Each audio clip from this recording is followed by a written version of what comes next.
CCTV footage जो है 7-8 महीने की, वो सारी डिलीट की गई। बहुत से लोकल लोगों का कहना है कि वो पहले से ही स्कैम के बारे में जानते थे, कई सालों से वो स्कैम होते हुए देख रहे थे, लेकिन पब्लिक के सामने ये स्कैम तब आया जब 7 जून को समाजवादी पार्टी के चीफ अखिलेश यादव ने ट्वीट करके ये मुद्दा उठाया। हालांकि इस ट्वीट के बाद भी चंपत राय ने कहा कि डोनेशन के ऑडिट में कोई गड़बड़ी नहीं मिली है, कोई भी उल्लेखनीय बात किसी के भी ध्यान में अभी तक नहीं आई है। लेकिन अगले कुछ दिनों में कई सारी ऐसी कहानियां बाहर आने लगी जहां पर लोगों ने कहा कि हमने सोने चांदी के हार डोनेट किए हैं, हमने अपने गहने मंदिर में चंदे के तौर पर दिए हैं और हमें कोई रसीद नहीं दी गई। शिवसेना के संजय राउत ने भी आरोप लगाया कि उनकी पार्टी ने भी 1 करोड़ रुपए और लगभग 25 किलो की चांदी की ईंटें दान करी थी, लेकिन उनको भी रसीद नहीं मिली। इसी तरह मुंबई के बड़े कारोबारी अनिल विश्वकर्मा ने चांदी का 3 किलो का हार और 1 किलो की चरण पादुका दान की थी। टिन्नू यादव ने इन्हें भी अपने पास रख लिया था और इनकी भी रसीद नहीं दी गई थी। चंदा चोरी तो एक चीज हुई, लेकिन राम मंदिर में खुलेआम डकैती भी हो रही है सालों से।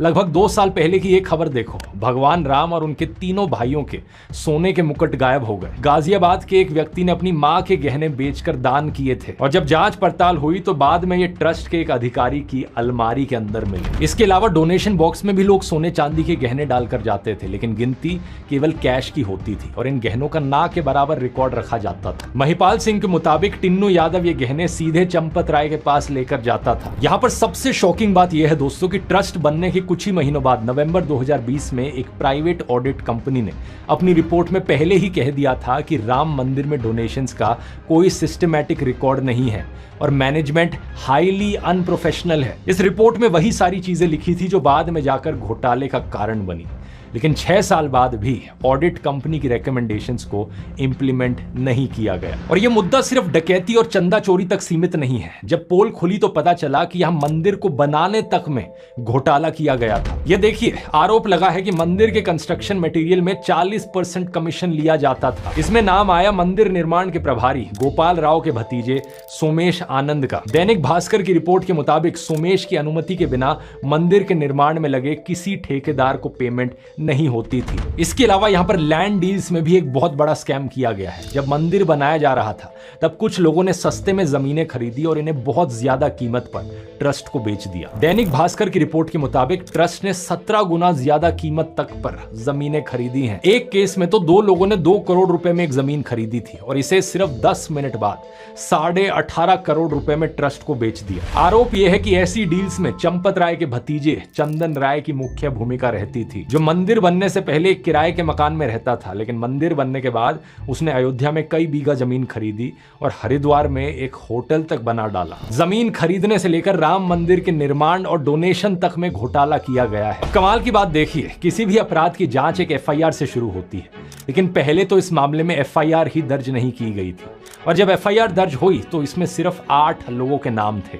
टिन्नू यादव, सुभाष श्रीवास्तव और बाकी 6 काउंटिंग स्टाफ वाले लोग। इन सभी लोगों को 26 जून को गिरफ्तार तो कर लिया गया था, लेकिन चंपत राय, गोपाल राव या अनिल मिश्रा जैसे कई बड़े नाम एफआईआर में कहीं नहीं दिखते। एफआईआर के अगले दिन नैतिकता के आधार पर चंपत राय और अनिल मिश्रा ने इस्तीफा जरूर दे दिया, लेकिन सवाल यह है कि इस्तीफा काफी है क्या? अगर यहां पर घोटाला हुआ है, स्कैम हुआ है, तो उन्हें भी अरेस्ट किया जाना चाहिए कि नहीं?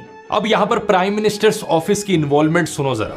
12 जून को बीजेपी के ही एक नेता रजनी सिंह ने पीएमओ को कंप्लेन भेजी कि ट्रस्ट का पूरा हिसाब पब्लिक करो, लेकिन पीएमओ ने खुद कुछ नहीं किया। कंप्लेन को नीचे अयोध्या के डिस्ट्रिक्ट एडमिनिस्ट्रेशन को फॉरवर्ड कर दी और जब ये डिस्ट्रिक्ट एडमिनिस्ट्रेशन चंपत राय से जानकारी मांगने गया तो जवाब आया कि एसआईटी की जांच चल रही है, अभी कुछ नहीं देंगे। यानी कंप्लेन ऊपर गई, नीचे आई और फाइल बंद। 2 जुलाई को अरविंद केजरीवाल ने सीधा पीएम पर आरोप लगाया। उन्होंने कहा कि इंटेलिजेंस ब्यूरो ने प्रधानमंत्री को कम से कम 12 रिपोर्ट्स भेजी थी इन गड़बड़ियों के बारे में, फिर भी खामोशी रही। केजरीवाल ने मोदी को धृत राष्ट्र तक कह दिया, जो सब देखकर भी अंधा बने रहे। पता तो चला आपको, सब कुछ पता था, लेकिन आप धृतराष्ट्र की तरह चुप रहे, आंखों पे पट्टी बांधे रहे। और ऐसा नहीं है कि सरकार को पहले नहीं पता था। गड़बड़ करने की खबरें 2021-22 से ही आने लग रही हैं। यूपी के सीएम आदित्यनाथ सवाल उठा रहे लोगों को ही धमकी दे रहे हैं। राम भक्तों की अग्नि परीक्षा मत लो, राम भक्तों के साथ, उनकी आस्था के साथ खिलवाड़ करना बंद करो। वैसे आस्था के साथ खिलवाड़ कौन कर रहा है? स्कैम करने वाला या स्कैम को लेकर सवाल उठाने वाला? अब कुछ अंधभक्त हैं यहाँ पर जिनका मानना है कि क्या हो गया, घोटाला हुआ तो पैसे कमा लेने दो उन्हें, वो डिजर्व करते हैं कमाना। हिंदू का पैसा अगर किसी हिंदू ने ले भी लिया, भाई तुम लोगों को क्यों मिर्ची लग रही है? अब ऐसे लोगों का तो कुछ किया नहीं जा सकता, लेकिन बाकी सभी लोगों के लिए, नॉर्मल इंडियंस के लिए मैं एडवाइस देना चाहूंगा दोस्तों, जब भी आप किसी भी मंदिर में जाते हो कभी भी पैसे दान मत करो। यहाँ सिर्फ राम मंदिर की बात नहीं हो रही है, ऐसे कई सारे डोनेशन के घोटाले बाकी मंदिरों से भी आए हैं। आप जो पैसे भगवान के नाम पर चढ़ा रहे हो, पीछे वहां कोई फ्रॉडस्टर आपके पैसे लूट रहा है। आपको भगवान के नाम पर पैसे चढ़ाने हैं तो वो पैसे किसी गरीब को दो, एक ऐसे एनजीओ को दो जो गरीबों की सहायता कर रहा है या फिर पर्यावरण को बचाने के लिए, इन्वायरमेंट के लिए काम कर रहा है। ऐसा करने से देश को कहीं ज्यादा और फायदा हो।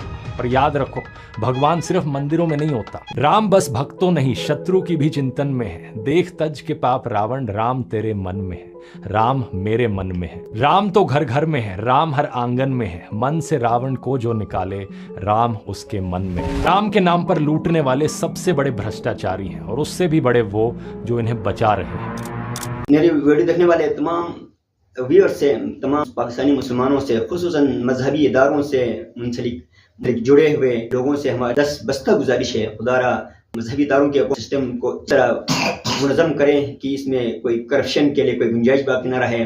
पाकिस्तान में भी देखते हैं जा बजा यही चंद बक्स हर जगह लगे हुए हैं।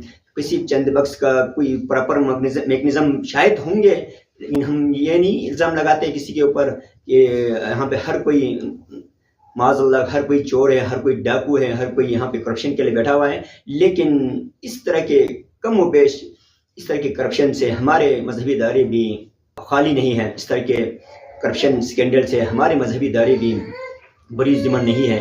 बहुत से हमारे मजहबी इदारों में इस तरह के बेज़ाब्तियों की मतलब इत्तला हमें मिलती है। हमारी खबर आती रहती है हमारे सोशल मीडिया पर भी, कभी कभार इस तरह की मजहबी इदारों की करप्शन की खबरें आती रहती हैं।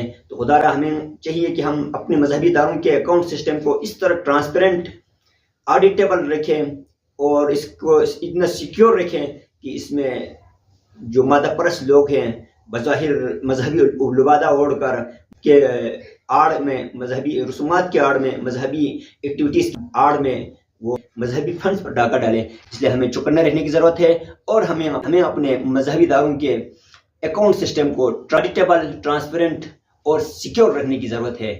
वीडियो देखने का बहुत बहुत शुक्रिया।